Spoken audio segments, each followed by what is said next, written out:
Tapi Cuplikan Anda PowerPoint sekarang episode harus tahu, kali ini. saat ini yang istilah LSM itu sudah tidak ada lagi.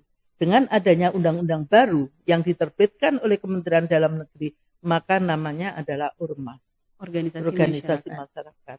Artinya masyarakat bertiga mendirikan organisasi itu sudah bisa.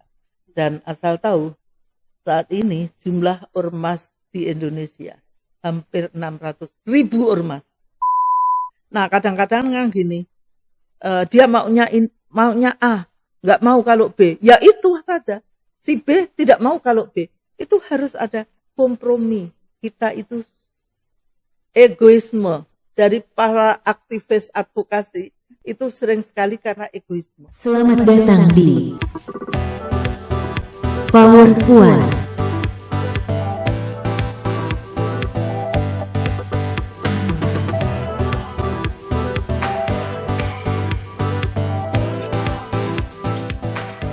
Halo Sobat Puan, ketemu lagi di PowerPoint bersama aku Giska hari ini.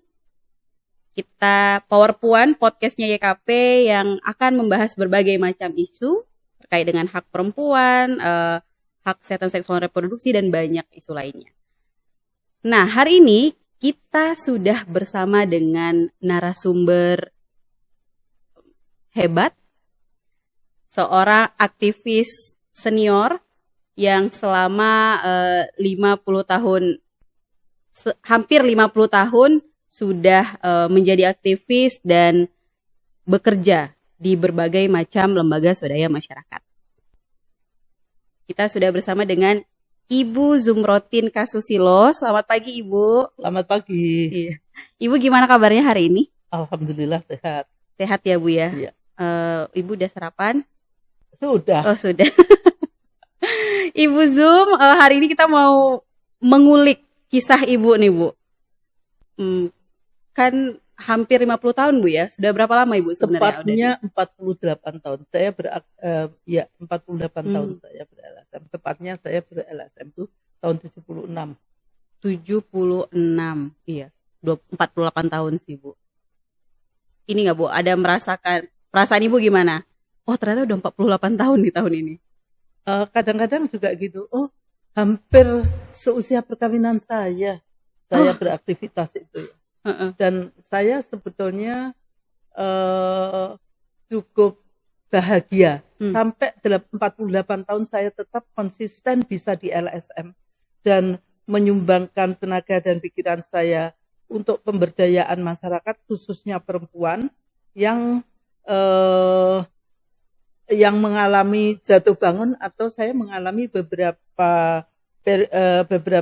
rezim ya, mulai dari rezim Orde Baru kayak apa, rezim reformasi kayak apa. Saya mengatakan saat ini post reformasi. Hari ini Bu ya. Hari ini post reformasi karena saya lihat post reformasi ini hampir menyamai pada saat Orde Baru. Oh, oke. Berarti Bu udah ketemu presiden udah berapa kali ganti Bu ya? Habibie itu Ibu ketemu dari Gus Dur Bu ya? Ya, Gus Dur. Oh, Soeharto ya. juga deh pas. Ya, Soeharto, Gus Dur. Tapi saya sebetulnya tidak. Yang saya bangga itu kalau ketemu Gus Dur. Karena suasananya itu benar-benar kayak suasananya teman. Mau ke istana itu kayak istana itu rumahnya Gus Dur, bisa sarung di sebelah sana gitu. Asik. Dan kita itu masuk istana itu kayak mau masuk masjid, sandalnya dilepas semua, kebiasaannya NU kan begitu. Setelah itu saya dengan SBY, kebetulan sebelum SBY itu jadi presiden, dia jadi Menko Polhukam, itu aku punya tugas yang sama untuk masalah yang berkaitan dengan Aceh pada saat darurat sipil. Nah, pemerintah diwakili oleh SBY, Komnas HAM saya wakili. Jadi sering sekali kita berada di lapangan bersama-sama. Nah, setelah itu Jokowi tentu saja. Kalau Jokowi ini saya berkali-kali ketemu. Udah ini Bu ya, udah sering ngobrol juga pastinya. Pasti meskipun sekarang ya agak gundah lah. Yang gundah Ibu nih? Saya yang gundah.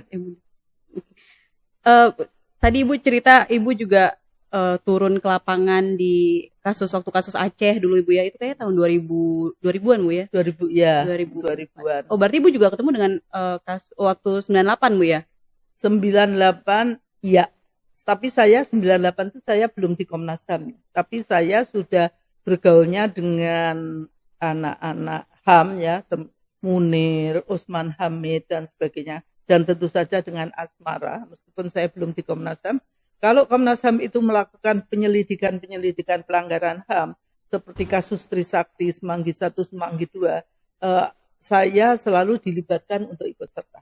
Tapi kalau pemerkosaan perempuan Chinese, itu saya tidak terlibat di dalamnya. Cuma Semanggi 1, Semanggi 2, sama yang berkaitan dengan Trisakti. Itu saya masuk timnya. Nah, tim yang pemerkosaan 98 juga itu umumnya adalah yang menjadi penyelidik itu dari Komnas Perempuan. Waktu tahun itu Bu ya. Nih Ibu kan kalau baru sedikit cerita ini itu kan banyaknya tentang kasus pelanggaran HAM.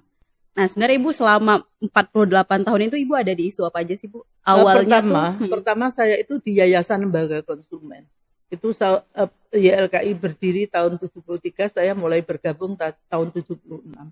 Awalnya saya jujur saja bahwa sebagai orang yang pernah kuliah dan kemudian menikah dan kemudian saya tidak bekerja di tempat manapun, saya gelisah ya. Masa sih pengetahuan saya tidak bisa saya optimalkan atau saya sumbangkan dalam kegiatan-kegiatan masyarakat, maka saya bergabung dengan YLKI. YLKI saat itu mayoritas adalah perempuan dan istri-istri pejabat. Jadi yang mendirikan itu istri ketua partai Golkar, istri bekas menteri dalam negeri, istri bekas gubernur DKI, terus ada juga dari partai itu ada semua. PDIP, Golkar itu ada semua. Di YLKI ini? Di YLKI. Terus saat itu belum ada dari P3-nya, maka ketemulah yang dicari karena menurut saya gagasannya indah sekali ya. Gagasan para pendirinya itu indah sekali. Mereka berpartai politik tapi sepakat untuk tidak menggunakan organisasi konsumen itu sebagai partai politik. Jadi mereka bisa menyatu, hanya tujuannya satu, meningkatkan derajat para konsumen ini, memberikan perlindungan para konsumen ini. Nah itu yang menurut saya tidak pernah kita di dalam kantor itu ada gesekan, dia dari Golkar, Golkar bagus punya, nggak ada. Semuanya dilepaskan. Nah sebetulnya menurut saya, kalau kita itu memang mempunyai etikat atau mempunyai niat mensejahterakan masyarakat dan kita berbakti untuk masyarakat, coba dilepaskan baju-baju partai itu. Sekarang kan justru itu harus dipakai untuk dengan quote and quote alasan untuk memperjuangkan masyarakat, justru pakai baju dari partai politik. Sebetulnya menurut saya itu adalah lebih untuk menaikkan partai politiknya. Itu yang saya rasakan sekarang ini ya, karena masa lalu itu tidak seperti itu rasanya. Kita itu bisa melepas jadi satu dan benar-benar. Saya di YLKI tahun 76, kata konsumen itu belum ada. Di masyarakat itu belum ada konsumen. Jadi tapi nama organisasinya udah. Jadi YLKI itu Yayasan Lembaga Konsumen. Okay. Tapi masyarakat umum itu banyak yang tidak tahu konsumen itu apa sih. Jadi kita memperkenalkan YLKI itu kita di pasar-pasar, pasar Senen, pasar Kramat Jati segala. Kita pakai spanduk gede. Perlindungan konsumen adalah perlu. Terus di situ memang kita membawa contoh-contoh makanan kaleng yang rusak apa-apa ya. Dan di situ kita memberikan layanan bagi para konsumen yang habis beli daging di pasar Senen bisa nimbang di situ juga, dan mayoritas adalah tidak tepat. Lalu kita ini dan semua itu ditertibkan oleh PD Pasar Jaya. Pada saat kita menyampaikan itu mereka umumnya konsumen itu makanan kaleng ya Bu. Konsumen itu makan kaleng. Jadi belum ada kata konsumen ini difahami dengan benar ya. Tapi dalam proses kita selalu aktif memberikan penerangan, bahkan kita itu punya slot yang rutin di televisi, saat itu televisi TVRI. Itu kita punya slot rutin untuk memberikan edukasi ini, Bu. edukasi konsumen. Kita punya rubrik khusus di Kompas, itu rubrik perlindungan konsumen. Itu khusus, jadi selalu ada. Dalam setiap minggu selalu ada dan space-nya cukup besar ya. Itu yang akhirnya saya harus besarnya YLKI tentu saja peran dari media massa, baik itu cetak maupun layar kaca itu sangat besar sekali sehingga kita lebih dikenal oleh masyarakat. Jadi itu awalnya saya di YLKI. Saya menjadi ketua 2 periode di YLKI. Dan alhamdulillah saat itu ya setidaknya karena punya hati untuk memberikan perlindungan konsumen, saya itu cinta sekali sama organisasi ini. YLKI itu cinta banget. Setelah 2 periode saya harus keluar dari YLKI. Kamu tahu nggak? Saya punya keyakinan kalau saya masih sering mampir atau masih ada di YLKI, ganti saya itu Butini Hadad, saya akan menjadi bayang-bayang. Maka saya tidak pernah menjaga jarak dan kemudian saya masuk di Infit. Oh, jadi setelah dari YLKI, Ibu ke Infit. Kalau pagi kantor YLKI dan Infit itu dekat. Saya lewat YLKI sambil air mata saya berurai. Ini organisasi yang saya ikut membesarkan. Iya. Awal mula, Bu, ya. Awal mula, ya. Terus saya di Infit cukup lama saya di Infit dan Infit ini masa lalu itu adalah organisasi yang harus saya akui advokasi internasional nomor 1 di antara LSM di Indonesia. Jadi kita Infit ini dengan anggota berbagai jaringan di Buruh Medan, di Jawa Tengah, di Papua ada juga, di Aceh juga ada ya. Nah, jaringannya kuat sekali. Mereka yang jadi jaringan itu dia akan menyampaikan, diskusikan isu yang ada di daerahnya. Jadi kemudian kita bawa ke internasional. Karena saat itu tekanan pemerintah Soeharto itu kuat sekali, penekanan terhadap kebebasan berpendapat, maka itu represifnya luar biasa. Represifnya kuat sekali dan kalau kita melakukan pertemuan itu kalau dulu itu harus izin dan tidak pernah dikasihkan izin. Izinnya ke polisi. Oh. Izin ke polisi, tapi tidak pernah diberikan izin karena memang kita termasuk organisasi yang dianggap merusui pemerintah gitu. Atas dasar itu kita kalau memang terpaksa menyelenggarakan, lucu memang. Kalau menyelenggarakan pertemuan, misalnya tempatnya di puncak, undangan kita bikin Sukabumi, Jakarta. Jadi yang nyari, yang mau ngawasi kita itu kecelek karena kita ada tuh. Jadi coba sampai disiasati, Bu, ya. Disiasati seperti itu. Dan kasus Gedung Ombo adalah advokasi, menurut saya advokasi yang paling berhasil di Infit dilakukan. Dan setelah Gedung Ombo itu, Infit selalu mendapatkan privilege atau selalu mendapatkan forum. Setiap tahun kita bisa ketemu World Bank di Amerika.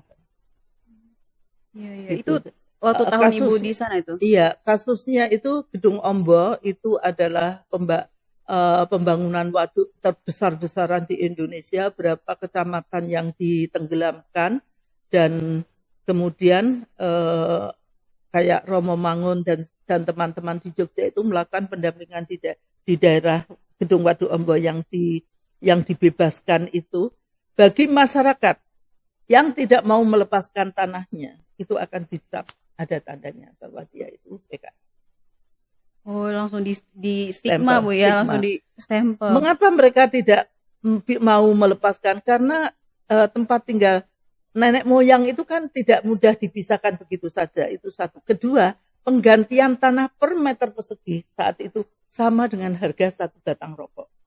Maka kita sampaikan kepada World Bank, rakyat di Gedung Ombo sangat menderita karena mereka mendapatkan ganti rugi tanah yang tidak sesuai, kecil sekali.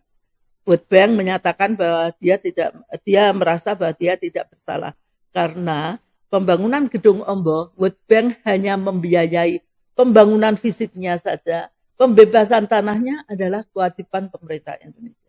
Atas dasar melihat kenyataan semacam itu, lalu World Bank menyatakan saya tidak akan lagi membiayai pembangunan waduk di Indonesia. Itu cepat sempat kosong, tidak ada pembangunan waduk, sampai memang beberapa teman dari dosen-dosen IPB itu selalu kalau ketemu itu dia ngomong, kamu sih sekarang ini pertanian kita kacau karena waduk nggak ada gitu kan. Tapi pada saat SBY ada maka mulai dibangun waduk-waduk itu. Itu pada saat di Invit. Iya. Di Invit itu Sampai tahun berapa itu, Bu? saya sebetulnya sampai sekarang menjadi senior advisor-nya Invit. Oh, masih ya. Jadi sekarang ini Invit bersama beberapa anggota jaringannya melakukan advokasi atau memperjuangkan adanya dana semacam dana abadi untuk LSM. Nah, mengapa ini diperjuangkan? Karena survei yang dilakukan oleh Invit tahun 2020 dari LSM yang ada di Indonesia 70% itu sekarang collab. Mengapa collab? Karena tidak ada bantuan internasional lagi. Jadi kita itu keren menjadi negara G20. Jadi wah, Indonesia maju menjadi negara anggota G20. Tapi ternyata punya konsekuensi bagi gerakan masyarakatnya. Karena kita dianggap sebagai negara maju, maka negara-negara yang lain tidak lagi membantu kita. Padahal LSM Indonesia mayoritas dananya adalah dari luar negeri. Nah, itu yang dirasakan tidak ada. Bahkan dengan masuknya Indonesia di G20 itu, maka Indonesia diwajibkan untuk membiayai gerakan masyarakat sipil atau membantu masyarakat sipil di negara lain. Saat ini bantuan yang diberikan oleh pemerintah Indonesia setahun adalah 9 triliun. Itu untuk luar. Sementara LSM di dalam negeri itu sudah pada collab. Nah, atas dasar itulah menurut saya tidak minta ke pemerintah ya. Minta anggaran belanja negara. Anggaran belanja negara itu adalah anggaran yang diperoleh termasuk dari rakyat. Atas dasar itu, saya yakin bahwa gerakan masyarakat sipil seharusnya mempunyai hak untuk mendapatkan alokasi dana dari anggaran belanja negara. Jadi sekarang malah pemerintah tuh memberikan ke luar, Bu ya. Ke luar. Padahal kita masih mencari juga tahun ini atau akan depan itu Indonesia mau masuk dalam negara yang namanya OECD. Proses menjadi OECD itu lama, biasanya sampai 5 tahun. Dan Indonesia ini cepat sekali. Jadi Indonesia itu, maaf ya, pimpinannya selalu, wah, Indonesia maju, Indonesia G20, Indonesia OECD. Tapi dampaknya ternyata besar sekali kepada masyarakat, gerakan masyarakat sipil. Itu besar sekali. Atas dasar itulah menurut saya, mau tidak mau pemerintah harus tahu apa kontribusi gerakan masyarakat sipil di Indonesia. Saya melihat gerakan masyarakat sipil itu adalah gerakan yang tidak birokrasi ya. Tidak berbeda dengan pemerintah birokratis. Gerakan masyarakat lihat apa yang ada di lapangan lalu dia berinisiatif. Saya ingin menunjukkan beberapa contoh yang organisasi masyarakat sipil itu berpikirnya meloncat lebih cepat dari pemerintah. Masyarakat Indonesia yang kemudian bergabung mendirikan namanya PKBI tahun 58, dia sudah aware bahwa ini penduduk Indonesia harus keluarga berencana, tapi memang dulu menurut saya keluarga berencana itu adalah setiap keluarga merencanakan. Mau punya anak, mau tidak punya anak, mau anak berapa, direncanakan. Baru tahun 70-an, pemerintah lewat Haryono Suyono, yang dipimpin Haryono Suyono, itu saya kira juga berhasil sekali mengkampanyekan keluarga berencana, tapi menurut saya agak dimanipulasi ya, karena keluarga berencana kalau LSM itu bagaimana merencanakan keluarga. Kalau mereka adalah keluarga berencana, cukup anak 2. Mau siapa saja 2. Gitu. Nah, menurut saya agak direduksi hal-hal semacam ini. Dan saat itu Haryono Suyono sangat berhasil. Tapi saya harus ingatkan, dan ini adik-adik kaum perempuan muda yang masih belum lahir saat itu. Keluarga berencana saat itu berhasil karena pendekatannya adalah militer. Jadi militer diturunkan di satu daerah dan kemudian ibu-ibu itu diangkut dan kemudian dibawa ke puskesmas atau di markas atau di kantor-kantor tentara, kemudian di KB. Bagi yang tidak mau, bagi yang sudah ikut itu rumahnya ditandai, dan yang tidak ikut juga kelihatan bahwa tidak mau. Nah, pendekatannya itu pendekatan militer.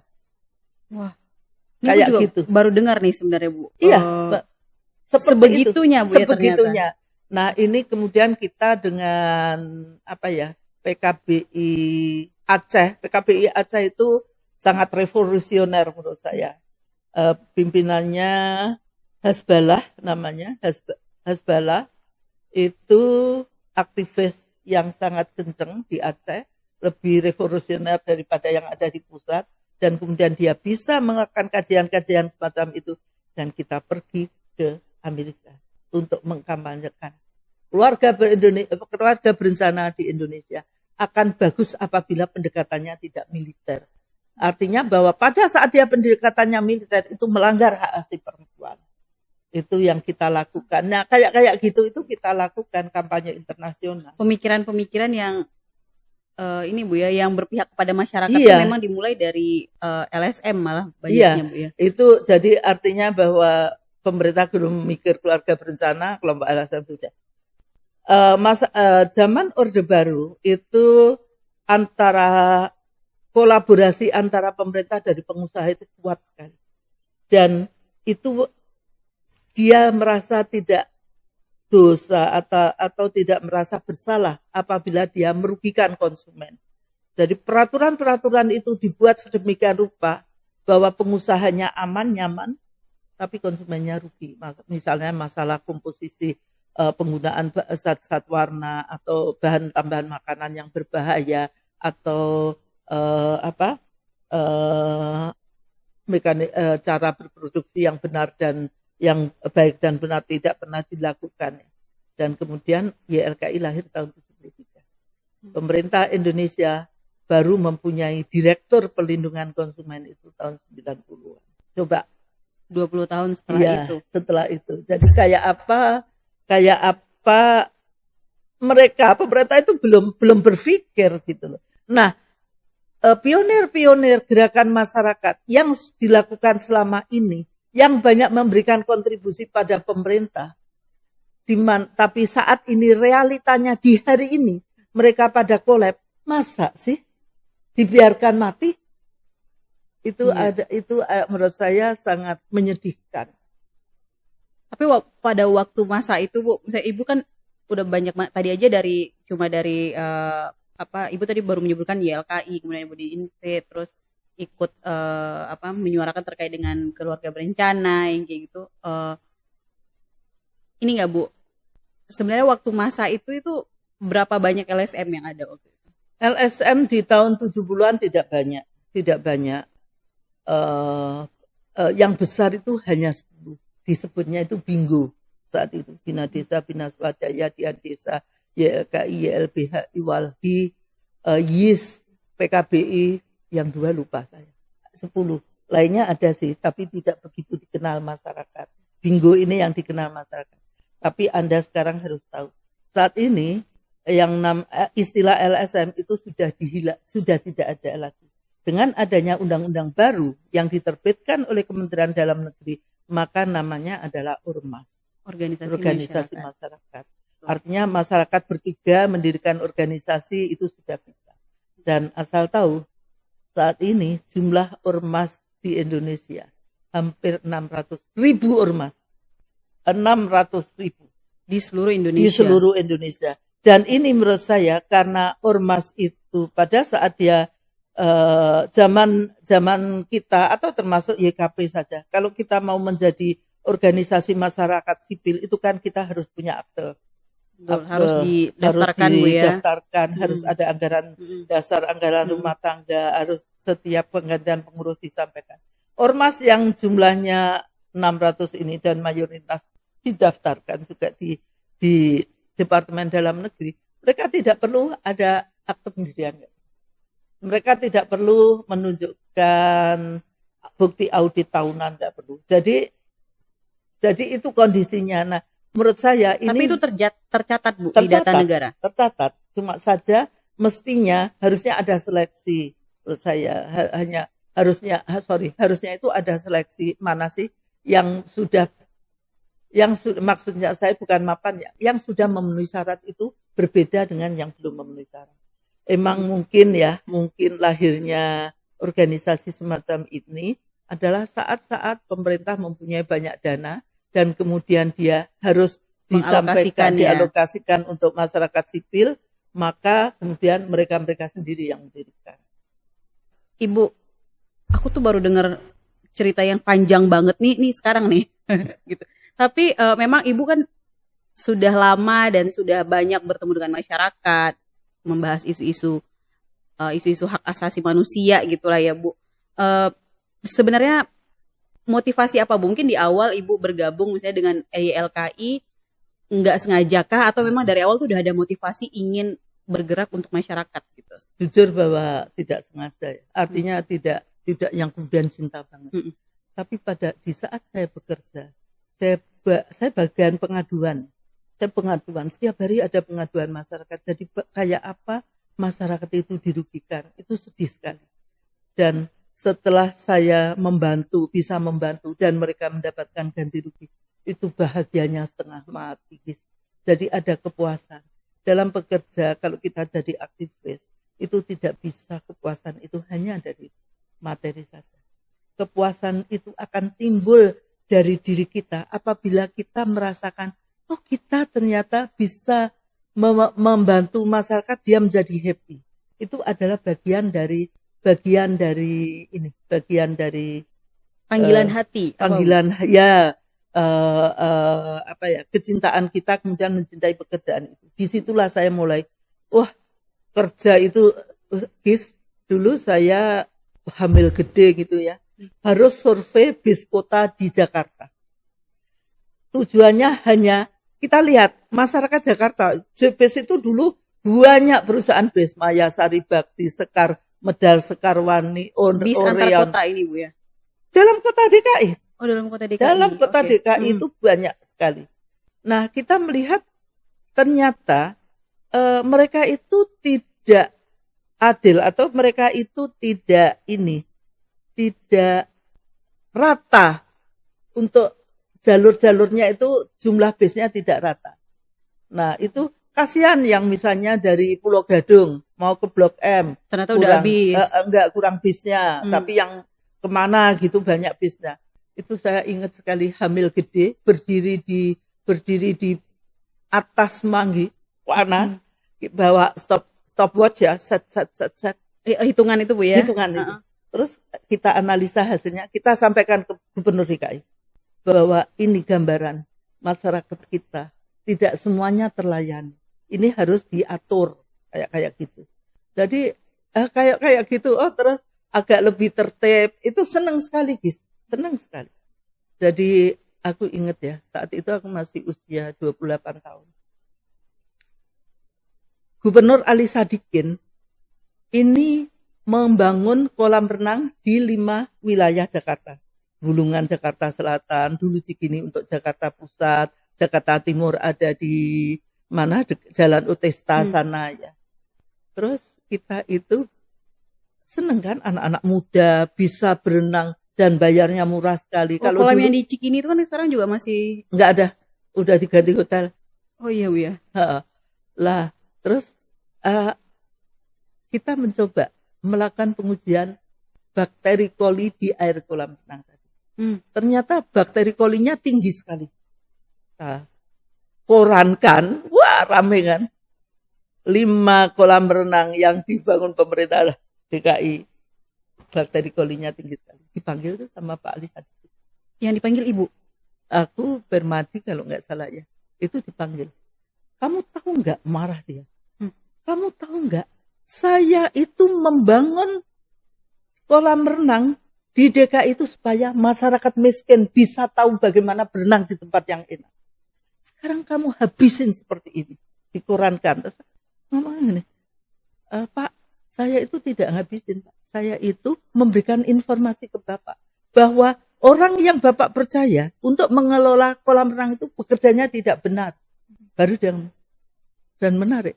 Umurmu berapa? 28 tahun. Itu makanya aku ingat banget sekali. nih. 28 tahun. Oh, kalau gitu dana YLKI tak tambahin.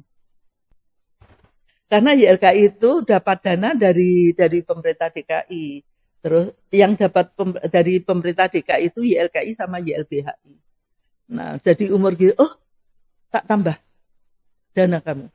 Terus Jakarta itu dulu ada Jakarta Fair di Monas sana. Jakarta Fair kartisnya kan bisa dapat mobil Citroen, mobil apa undiannya.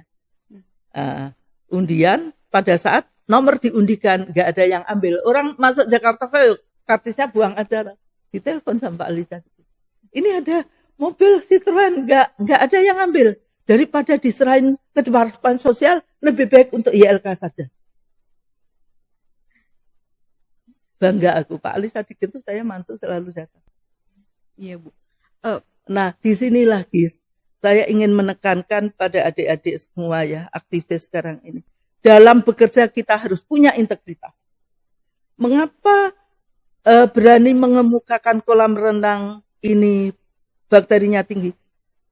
Bisa dihabisi, Pak, bisa gubernurnya marah sekali, tapi karena kita yakin bahwa kerja kita ini karena integritas kita nggak takut. Integritas itu penting sekali. Supaya kita tidak diombang-ambingkan gitu ya. Nah, ini yang menurut saya ingin tekankan pada adik-adik semua. Bekerja harus ada integritas. Harus ada governance-nya. LSM ini kan kerjaannya mengkritisi korupsi. Tapi mari kita lihat, apakah LSM-nya itu sendiri juga sudah governance dalam sistem keuangannya, dalam sistem tata kelola organisasinya. Saya memantau Jakarta yang gede-gede aja masih banyak yang governance tata kelola organisasinya itu belum tercapai dengan benar, belum ya permisif gitulah. Nah, itu harusnya kalau itu prinsip buat saya. Kalau kita itu mau mengkritisi itu, diri kita dulu itu loh. Harus diselesaikan. Harus dimulai dari diri kita. Kesombongan keberanian itu karena diri kita itu ini. Jadi jangan dianggap kerja di YLKI itu tidak sering sekali diganggu oleh pengusaha. Jadi saya menyelesaikan kolkas karena di pengaduan tadi kolkas mereknya C gitu ya. Konsumen dirugikan, saya bantu, dia dapat penggantian. Terus perusahaan tadi ngirim kulkas ke rumah saya. Saya miskin sekali saat itu. Tinggal di rumah peta, satu sumur 5 keluarga, berperang dalam diri saya yang orang miskin itu saat itu. Saya terima atau enggak ya? Akhirnya, Bu? Akhirnya saya tidak terima. Dan dengan begitu, itu saya tidak lagi kalau ada gitu-gitu saya berpikir, saya terima atau enggak ya? Saya tidak. Emang harus ditolak. Karena begitu, itu menunjukkan bahwa kita tidak bisa kok menerima. Kalau kita terima kan saya juga ada yang tahu perusahaannya saja, dia juga mau. Iya benar. Makanya integritas itu Integritas itu penting sekali. Dan bisa sombong juga. Kalau ada kunjungan pabrik, terus dulu itu bersama anggota DPR. Misalnya di pabrik minyak, nanti dibawain minyak banyak, bawain kalau perusahaan biskuit, makanan banyak. Saya selalu ngomong sama yang mengkoordinir pertemuan itu ya dari perusahaan. Pak, kalau orangnya 30, tolong kasih 29. Saya tidak, saya jangan kasih.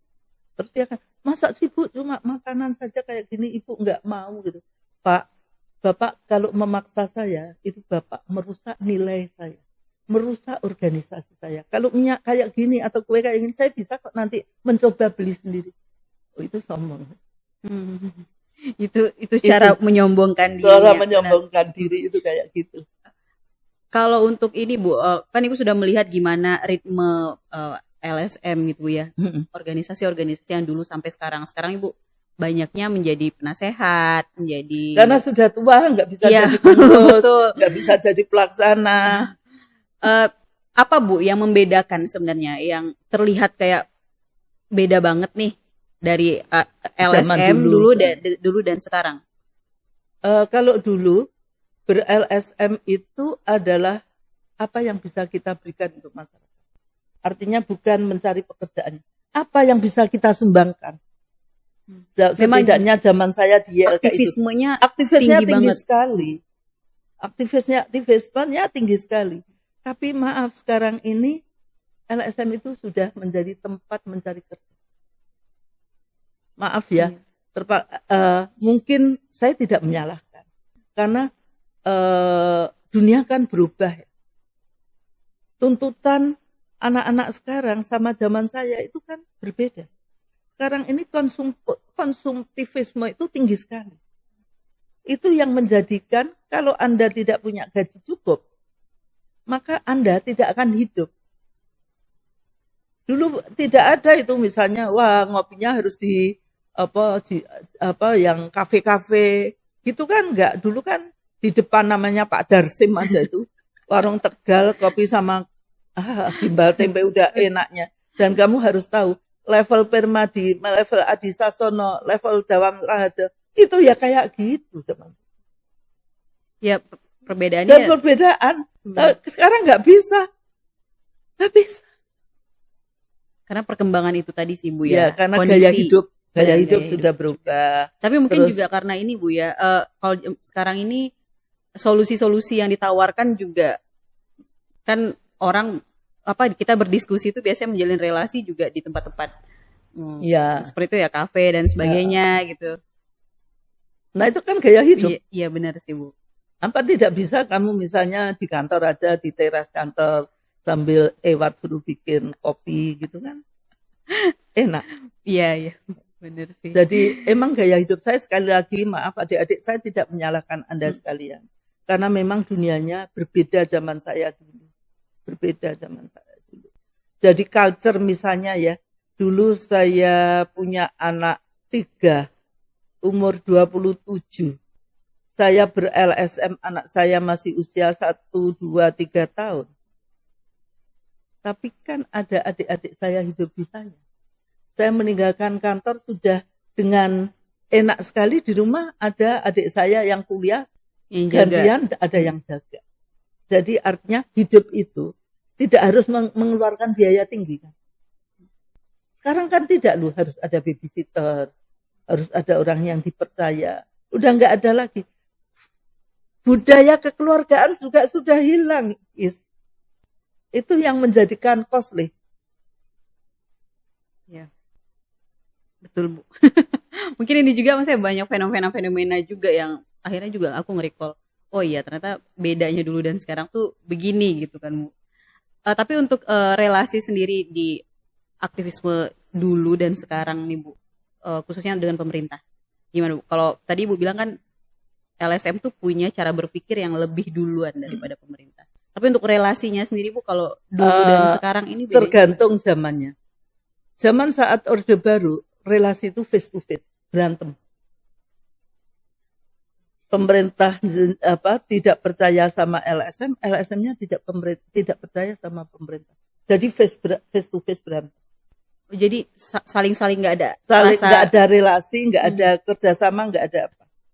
Kecuali mungkin LSM, ya saya ini ya, terutama LSM yang advokasi, nggak ada itu. Diskusi yang namanya ke kantor kementerian gitu Bu. Enggak. Oh, enggak ada ya. Adanya hanya ngeritik. Nanti pemerintahnya juga tidak akan undang kita. Nanti hanya ngeritik saja. Gitu. Jadi emang tidak ada. Berjalannya waktu itu berubah. Mengapa berubah? Karena menurut saya dua-duanya sudah mulai ada, nggak bisa nih, LSM sendiri nggak akan bisa menyelesaikan masalah. Pemerintah juga sudah mulai ada kesadaran, tidak akan bisa pemerintah sendiri menyelesaikan masalah. Karena pemerintah butuh masyarakat yang di grassroots, sehingga dia mengajak LSM. Jadi kemudian ada saling membutuhkan. Pemerintah butuh LSM, LSM juga. Kalau kita nggak hanya neriain dan teriak-teriak saja, nggak akan mau itu pemerintah suruh bikin peraturan yang berpihak pada masyarakat. Kan harus ada komunikasi yang bagus. Nah, di situ zamannya berubah, maka sudah ada saling ini ya, saling apa? Saling membutuhkan. Bahkan kan ada Kepres nomor 59 tahun 17. Itu jelas dalam Kepres itu menyebutkan bahwa pembangunan negara ini tidak akan memerlukan peran LSM, pengusaha, pemerintah, media, disebutkan. Sebelumnya nggak ada itu Kepres seperti. Artinya apa? Kepres ini adalah lahir ditandatangani oleh pemerintah, tapi di situ dia menyadari bahwa dia tidak akan berhasil kalau tidak ada peran dari masyarakat. Nah, itu terjadi sampai mungkin sampai sekarang ini masih terjadi ya. Kita bisa kerjasama kamu dengan PPPA, dengan mana lagi, BKKBN, dengan mana, karena dua-duanya sudah saling mengakui harus ada. Ini juga mungkin ini jadi hal baik ternyata perubahan itu gitu Bu ya, pemerintah akhirnya. Nah, hanya saja apabila pemerintahan baru ini juga masih bisa, karena pemerintahan hampir 28 itu kan hubungan itu agak renggang. Hampir apa Bu? Tahun 12. Hubungan itu agak renggang lagi. Karena pemerintah, terutama presiden, susah sekali untuk merubah masukan, menerima masukan-masukan masyarakat. Ambil contoh, masalah dikeluarkannya perubahan undang-undang KPK. Itu keras sekali. Itu tidak hanya LSM. Itu para senior seperti Pak Quraish Shihab, seperti Gunawan Muhammad, Romo Magnis, Ibu Sabarina Sadli, semuanya ke istana menyampaikan ini nggak bisa. Undang-undang KPK itu tidak boleh diperubah, karena itu akan mengkebiri KPK.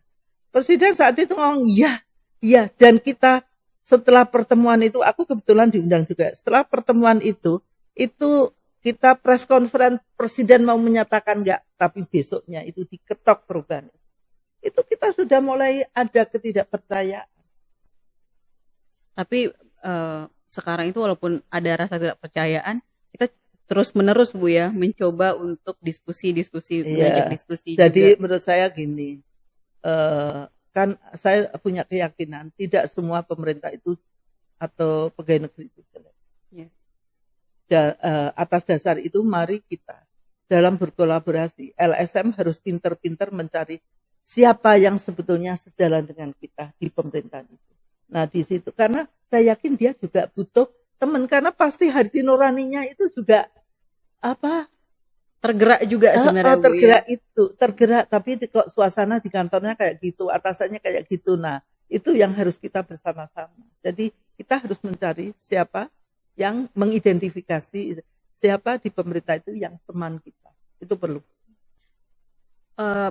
Tapi memang kalau dilihat advokasi, karena kebanyakan kan memang organisasi-organisasi masyarakat kita inilah yang ada di berbagai macam isu. Kalau udah berkaitan dengan pemerintah pasti advokasi kan Bu. Kalau Ibu lihat sekarang ini kan dengan banyaknya organisasi, misalnya satu isu aja organisasi yang membahas tuh ada banyak. Kan ada jaringan-jaringan organisasi juga. Di proses advokasi itu kan biasanya kita ada berjejaring. Iya, dalam berjejaring itu kita ada beda pendapat, ada ketidaksepahaman. Menurut Ibu gimana tuh yang harusnya dilakukan kalau misalnya kita ketemu tuh hal-hal begitu? Pasti. Kalau kita punya prinsip demokrasi, pasti ada ketidakpahaman, pasti ada perbedaan. Justru kalau kamu yakin tentang demokrasi, maka perbedaan atau ketidakpahaman harus terus-menerus dibicarakan, dikunyah, sampai kemudian mendapatkan jalan tengah. Nah, kadang-kadang kan gini, dia maunya A, nggak mau kalau B. Ya itu saja. Si B tidak mau kalau B. Itu harus ada kompromi. Kita itu egoisme dari para aktivis advokasi itu sering sekali karena egoisme. Padahal kalau dia ngomong, dia kan selalu ngomongnya berprinsip demokrasi. Berprinsip demokrasi itu ya negosiasi, dicari jalan tengahnya. Itu satu. Kedua gini, jaringan itu sering sekali kemudian tidak produktif. Atau kemudian pada mereteli, apabila koordinator jaringan itu merasa bahwa dirinya paling tinggi dan dirinya adalah dia itu merasa paling tinggi dan dia harus semua itu ikut dia, itu salah. Koordinator satu jaringan itu harus bisa diterima oleh semua pihak. Itu syarat mutlak, karena apabila dia itu nonjol sendiri, maunya nonjol sendiri, ditinggal sama teman-temannya. Jadi harus bisa diterima oleh semua pihak, harus tidak menonjolkan diri, harus selalu menyampaikan bahwa ini hasil bersama. Memang harus bersama karena kita dalam jaringan ya Bu ya. Dan harus juga tidak perbedaan pendapat menjadi masalah. Perbedaan pendapat itu adalah memperkaya pada saat kita bisa mengatasi dengan diskusi dan mengambil jalan tengahnya, itu adalah keberhasilan kamu dalam berdemokrasi. Kan kalau kita lihat memang adanya LSM atau organisasi masyarakat dan aktivis ini yang paling sangat membantu untuk memenuhi hak masyarakat gitu kan ya Bu. Iya. Kalau nih untuk aktivis-aktivis sekarang nih Bu, saya aktivis Kamu muda. aktivis zaman muda ya? Iya, saya masih muda Bu. Enggak ya, memang aktivis zaman sekarang lah, mungkin yang lettingan saya lah Bu, angkatan saya. Tadi Ibu udah nyebut yang penting tuh integritas. Kemudian apalagi Bu yang kita perlukan sebenarnya? Integritas sebenarnya konsisten itu termasuk dalam integritas. Integritas, saya tanya ke kamu, integritas sama profesional penting mana? Kan kita selalu ngomong LSM harus profesional, mana yang lebih penting, integritas dengan profesional? Dua-duanya penting sih. Ini pembawa acara tak tes ini. Iya. Enggak. Urutannya itu integritas dulu ya, baru profesional. Karena integritas itu nilai yang tertanam pada diri kita. Ya. Itu enggak bisa dipelajari. Itu sebetulnya nilai itu sudah ditanamkan pada saat kita hidup di masa anak-anak. Misalnya kita ya tidak pernah nyakitin teman, kita misalnya tidak pernah ambil stipnya teman, kelihatannya stip, tapi ambil itu sudah perbuatan yang sekarang nggak kenal stip ya. Penghapus Bu. Penghapus. Sekarang pun tidak kenal penghapus kan. Jadi pensil atau ballpoint teman. Itu sebenarnya sudah awal dari ambil hak orang. Betul Bu. Jadi itu harus ditanamkan dari anak-anak. Zaman saya sekolah dulu itu ada pelajaran budi pekerti. Budi pekerti itu anak dilihat behaviornya. Dia sering goda temennya, nyakitin temennya, atau dia misalnya kalau antri dia nerojol aja, itu budi pekerti. Saya dulu berpikir bahwa kok saya yang baik budi pekerti, tapi kok tidak matematik, itu sedih. Tapi setelah saya tua, saya merasakan budi pekerti lebih penting dari matematik. Karena profesionalisme bisa dipelajari. Jadi kalau saya itu dulunya di YLKI belajar tentang perlindungan konsumen, saya di HAM kan harus belajar HAM. Saya bergabung dengan misalnya jadi sahabat ICW, saya harus belajar tentang korupsi.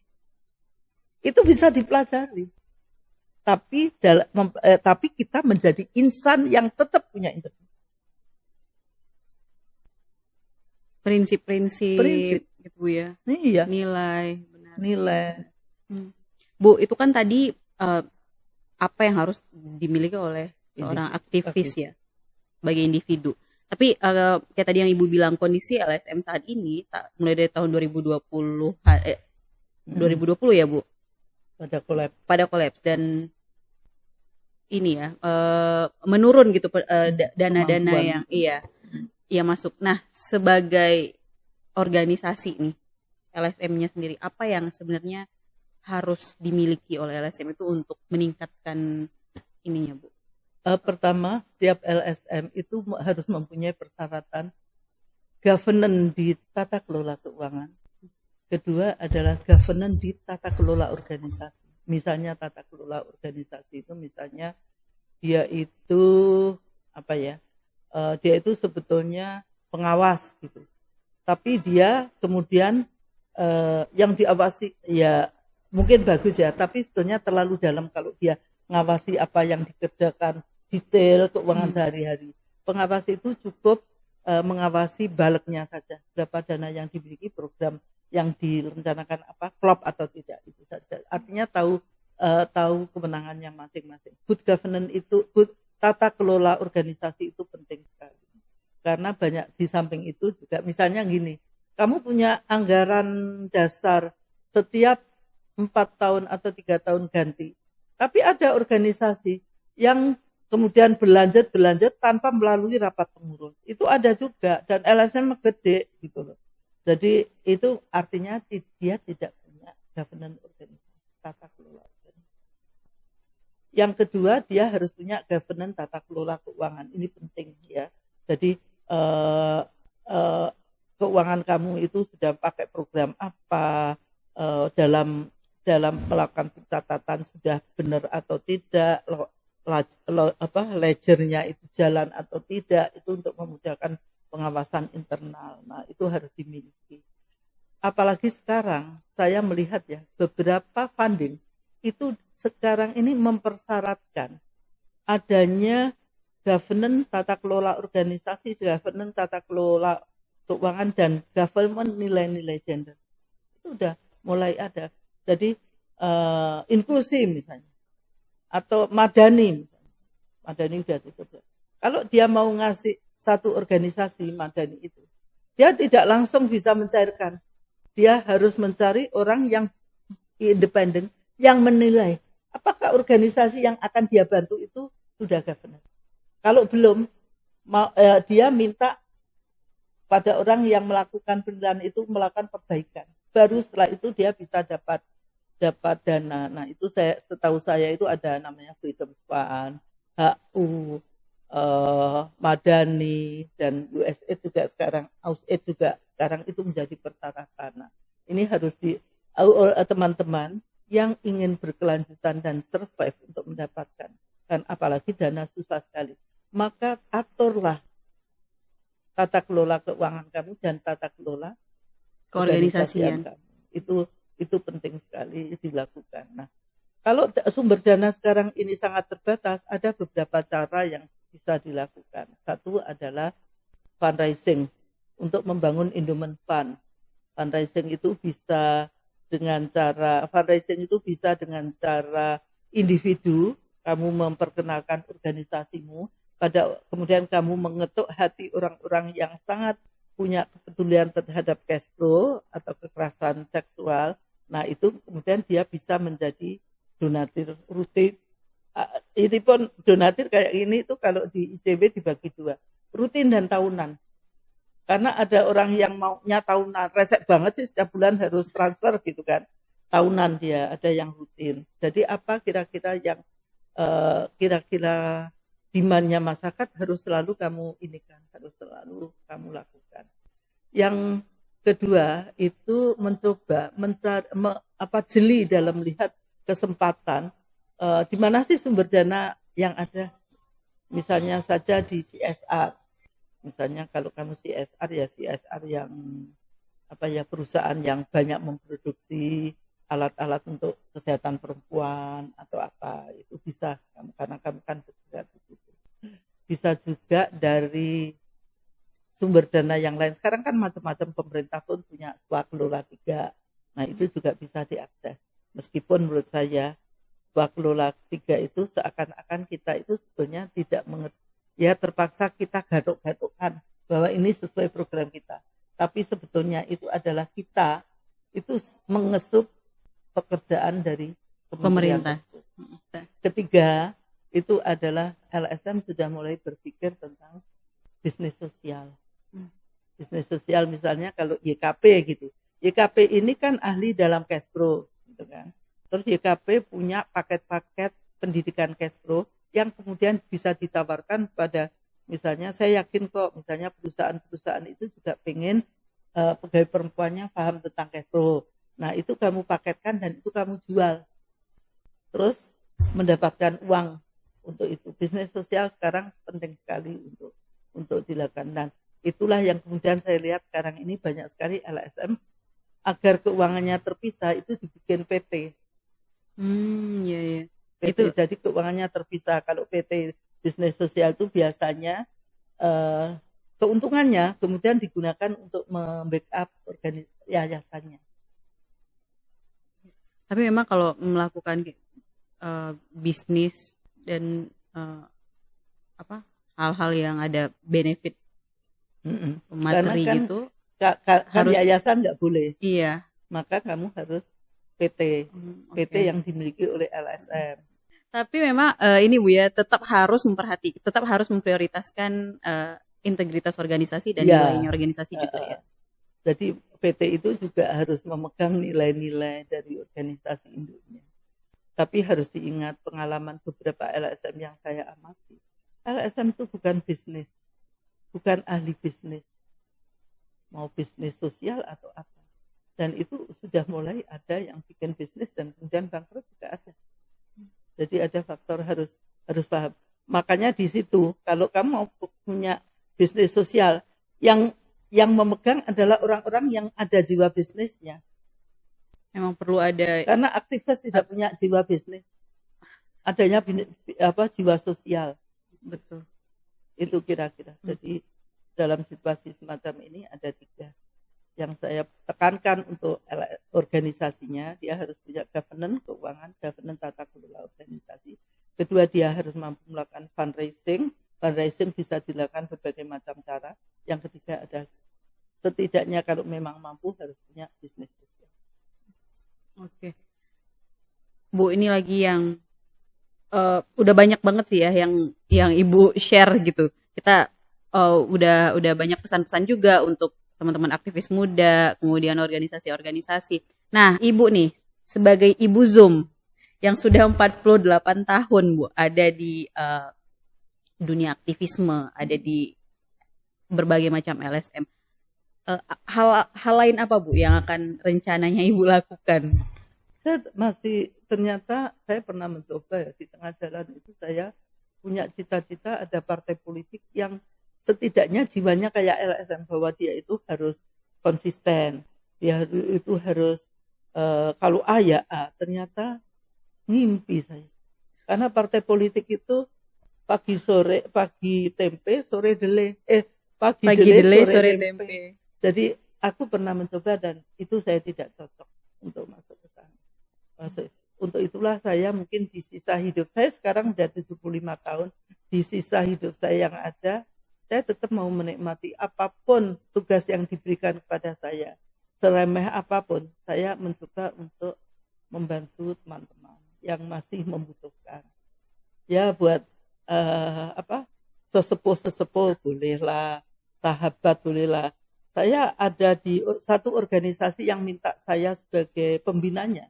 Dan kemudian di rapatnya nggak disetujui. Tapi karena pingin ada saya disebutnya sahabat Bambu Lestari. Sekarang sahabat apa saja. Itu kalau ada apa saja, kegiatan apa saja, sahabat ternyata diundang. Oh, supaya Ibu diundang nih ya. Enggak lah ya, sisa hidup untuk sosial. Karena sudah tidak ada anak, sudah jadi semua. Cucu itu adalah tugas anak, bukan tugas nenek. Jadi waktu saya serahkan semua untuk apa yang bisa saya lakukan. Untuk tetap bermanfaat. Untuk tetap bermanfaat. Karena kan sebaik-baiknya manusia adalah yang bermanfaat bagi Wah, kamu Islammu kuat banget ya. Masya Allah. Nggak, saya juga mengamalkan itu Bu, ingin selalu tetap bermanfaat gitu untuk orang-orang di sekitar. Baiklah Ibu Zoom, terima kasih banyak. Sama-sama Giska, kisah-kisah pengalaman hidup Power Puan Bu. Power Puan YKP. Betul. Semoga Power Puan terus berjalan dan bisa memberikan informasi atau mewujudkan menjadi stimulasi adanya memberikan inspirasi pada generasi muda kita. Amin. Semoga Bu ya, ini juga harapan kita bersama gitu. Ya. Sekali lagi terima kasih Bu Zoom. Semoga Ibu selalu dalam keadaan sehat dan berbahagia. Iya, amin. Dan terima kasih Sobat Puan semuanya. Sekian episode kita hari ini.